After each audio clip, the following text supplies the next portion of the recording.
ಇಡಿ ECR ದಾಖಲು ಮಾಡ್ತಾ ಇದ್ದಂತೆಯೇ ಸಿದ್ದರಾಮಯ್ಯ ಅವರು ಟೆನ್ಷನಲ್ಲಿದ್ದಾರೆ. ಇದು ಬಹಳ ಇಂಪಾರ್ಟೆಂಟ್ ವಿಚಾರ. ಇದು CM ಸಿದ್ದರಾಮಯ್ಯ ಅವರ ನಿವಾಸದಲ್ಲಿ ಆಪ್ತ ಸಚಿವರ ಸಭೆಯನ್ನು ಕರೆದಿದ್ದಾರೆ. ಅವರು ಮುಂದಿನ ಲೀಗಲ್ ಫೈಟ್ ಹೇಗಿರಬೇಕು, ಕಾನೂನು ಹೋರಾಟ ಯಾವ ಥರ ಮಾಡಬೇಕು ಎನ್ನುವುದರ ಬಗ್ಗೆ ಚರ್ಚೆ ಕೂಡ ಮಾಡಿದ್ದಾರೆ. ಬೆಳಗ್ಗೆಯಿಂದ ಎಲ್ಲ ಕಾರ್ಯಕ್ರಮಗಳು ಬಂದ್ ಗೊತ್ತಾಗ್ಬಿಟ್ಟಿರುತ್ತೆ ಅವ್ರಿಗೆ. ಸಾಯಂಕಾಲ ನನ್ನ ಮೇಲೆ ಇಡಿ ECIR ದಾಖಲು ಮಾಡ್ಕೊಳ್ತಾ ಇದೆ ಅಂಥೇಳಿ ಗುಪ್ತಚರ ಇಲಾಖೆ ಕಡೆಯಿಂದ ಮಾಹಿತಿ ಬಂದಿರುತ್ತೆ, ಅಥವಾ ಈ ಕೇಸ್ನ ಅವ್ರು ಫಾಲೋ ಮಾಡ್ತಾ ಇದ್ರೆ ಗೊತ್ತಾಗೋಗ್ಬಿಡುತ್ತೆ.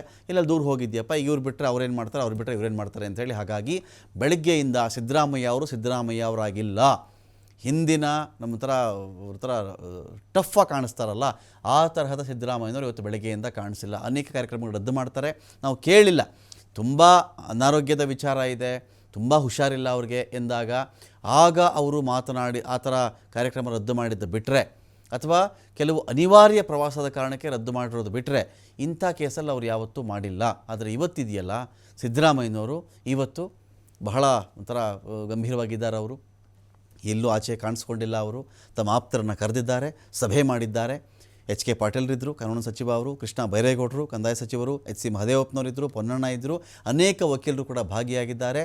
ದೂರವಾಣಿಯ ಮೂಲಕ ಸುಪ್ರೀಂ ಕೋರ್ಟ್ನ ವಕೀಲರ ಜೊತೆಗೂ ಕೂಡ ಇದೇ ಸಿದ್ದರಾಮಯ್ಯ ಅವರು ಮಾತುಕತೆ ನಡೆಸಿದ್ದಾರೆ. ಕಪಿಲ್ ಸಿಬಲ್, ಅಭಿಷೇಕ್ ಮನು ಸಿಂಘ್ವಿ ಅವರೊಂದಿಗೂ ಚರ್ಚೆಯನ್ನು ಮಾಡಿದ್ದಾರೆ. ಇದೇನು ಈ ಥರ ಆಯ್ತಲ್ಲ, ಇವಾಗ ಈಗೇನು ಮಾಡಬೇಕು, ನಾವು ಕಾನೂನು ಹೋರಾಟ ಹೇಗಿರಬೇಕು ನಮ್ಮದು ಅಂಥೇಳಿ ಮುಂದೆ ನಡೆ ಬಗ್ಗೆ ಸಾಕಷ್ಟು ಅಭಿಪ್ರಾಯವನ್ನು ಒಂದು ಕಡೆ ಸಿದ್ದರಾಮಯ್ಯ ಅವರು ಸಂಗ್ರಹ ಮಾಡಿದ್ದಾರೆ.